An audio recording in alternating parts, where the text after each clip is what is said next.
गुरुदेव ने जब पहले बुलावे पर उनको हिमालय बुलाया, उत्साह में हिमालय को देखा तो था दूर से, लेकिन वहाँ जाके रहने की परिस्थितियाँ क्या होती हैं इसके बारे में अंदाज नहीं था।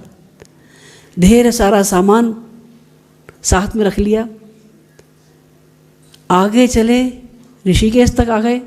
लेकिन ऋषिकेश के आगे पैदल रास्ता था। जो मोटर गाड़ियाँ चलती थी वो केवल देवप्रयाग से लेकर उत्तरकाशी तक केवल इतने ऐसे में चला करती थी, न उसके आगे गाड़ियाँ थी न उसके पहले गाड़ियाँ थी। सारा रास्ता पैदल ही पार करना था। और उसमें भी हिंसक जीव जानवर, सांप, बिच्छू, अजगर, भालू, हाथी चाय जब निकल आते थे। इन विपरीत परिस्थितियों में भी धीरे धीरे जो सामान ज़्यादा था, जब ये लगा कि एक आदमी इसको उठा नहीं सकता, तो धीरे धीरे कम करना शुरू किया। साथ के यात्रियों को देना शुरू कर दिया। केवल उतना ही रखा जितना आदमी खुद लेके चल सकता था। रास्ते में जहाँ जो कंदमूल फल मिले, जहाँ जो जड़ी बूटी मिली, जहाँ जो साग भाजी मिली, वो ही उबाल के खाया और उसी के रास्ते अपने सफ़र तय करते रहे। अगर मनोबल कमज़ोर रहा होता तो ऐसी विपरीत परिस्थितियों में या तो आदमी भाग के वापस घर आ गया होता या बीमार पड़ गया होता।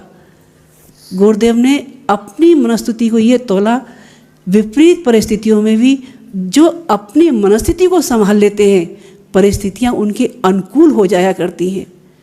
इसके साथ साथ बढ़ते रहे। गुरुदेव के सानिध्य में पहुँच गए। गुरुदेव ने वहाँ जाकर उनको निर्देश दिए कि तुम्हारी अनुष्ठान की पूर्णाहुति कैसे होनी है। इसके लिए लाखों साधक तैयार करने हैं। ब्रह्मास्त्र अनुष्ठान के रूप में तुम्हारी पूर्णाहुति होगी। इसके लिए मनोभूमि लोगों की बनना जरूरी है। उसके लिए साहित्य सृजन जरूरी है। सारे 8 साहित्य का अनुवाद, अन्य विषयों पर साहित्य का अनुवाद, और वहाँ सूक्ष्म सत्ताधारी ऋषि सत्ताएँ बैठी मौजूद थीं। उन दादा गुरु ने सबके दर्शन कराए और ये बताया जब इनका स्थूल शरीर था तो ये क्या क्या काम करती थी। गुरुदेव ने उनके दर्शन किए और उनको पूर्णाहुति में आने का निमंत्रण देके वापस चले आए। गुरुदेव ने लाखों की संख्या में साधक तैयार किए, 8 साहित्य का निर्माण किया, अन्य विषयों पर साहित्य लिखे, अखंड ज्योति लिखी। और इसके बाद जब पूर्णाहुति के दिन नज़दीक आए तो गुरुदेव आमंत्रण देने पहुँचे कि आप लोग भी ऋषि सत्ताओं को सहित कि आप लोग पूर्णाहुति में पधारें। आप में से पता नहीं कितने लोग पहाड़िया जी को जानते रहे होंगे। पहाड़िया जी अब हमारे बीच में नहीं है। पहाड़िया जी उस घटनाक्रम के साक्षी थे जो सन 58 में पूर्णाहुति हुई थी। उसमें हिमालय की दिव्य सत्ताएं, ऋषि सत्ताएं पधारी थी और उन्होंने भी उनके दर्शन किए थे। गुरुदेव ने एकांत छोड़ा था। एक घटना ऐसी भी थी जिस समय लोग बहुत मात्रा में आ गए थे, लाखों की संख्या से ज़्यादा था, और जो राशन पानी था वो तो था, लेकिन घी अचानक कम हो गया। तो ये लगा कि ये पूरियाँ बन रही हैं, ये पूरियाँ कैसे तली जाएंगी। लोगों ने गुरुदेव के पास आकर बोला, गुरुदेव घी खत्म हो गया है, लोग खाने वाले भी हैं, अब पूरियों क्या होगा। गुरुदेव तुरंत ध्यान में चले गए। एकांत में उन्होंने ध्यान किया। उन्होंने कहा अच्छा ऐसा करो, लौट के आने के बाद जमुना जी से आप जल लेके आओ। जमुना से जल लेके आए। उनका इसको कढ़ाई में डालो। कढ़ाई में डाल दिया।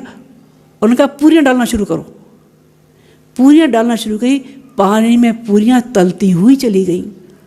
लोगों ने जब ये दृश्य देखा, इस बात के साक्षी पहाड़िया जी स्वयं थे। कार्यक्रम की पूर्णाहुति के बाद गुरुदेव ने फिर जल अनुष्ठान किया और उसके बाद उन्होंने उतने टीन घी मंगाकर जमुना नदी में विसर्जित करवाया। सबने पूछा कि ये क्यों?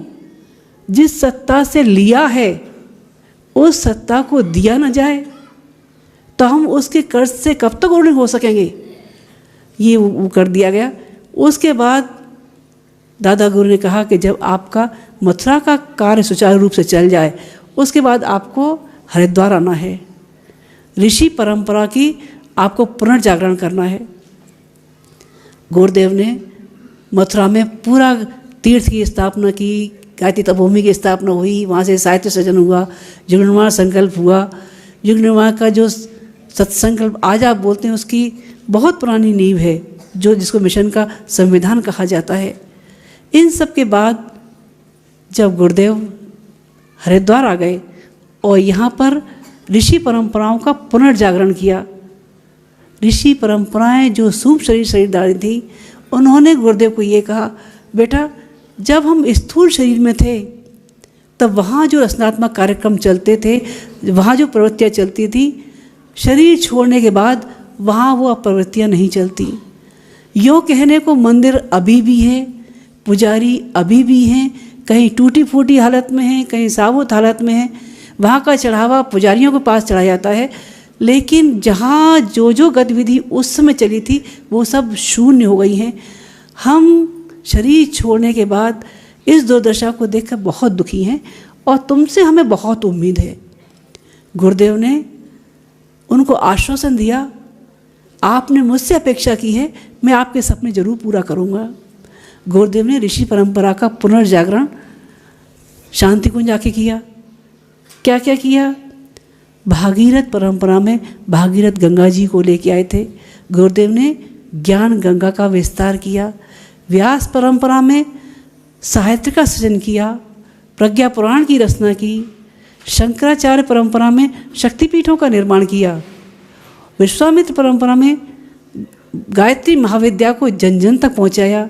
याज्ञवल्क्य परंपरा में यज्ञ का उद्धार किया और यज्ञ को जन जन तक पहुंचाया। गायत्री और यज्ञ जो लोगों की पहुंच के बाहर थे, लोग बोल नहीं सकते थे, केवल कान में सुनने वाला मंत्र और कुछ विशिष्ट लोगों तक सीमित रहने वाला यज्ञ जन जन के लिए वो क्रांति बनाकर गुरुदेव ने सामने रख दिया। नारद परंपरा में संगीत के माध्यम से लोक शिक्षण जन जन तक पहुंचा दिया। ऋषि परंपरा का पुनर्जागरण।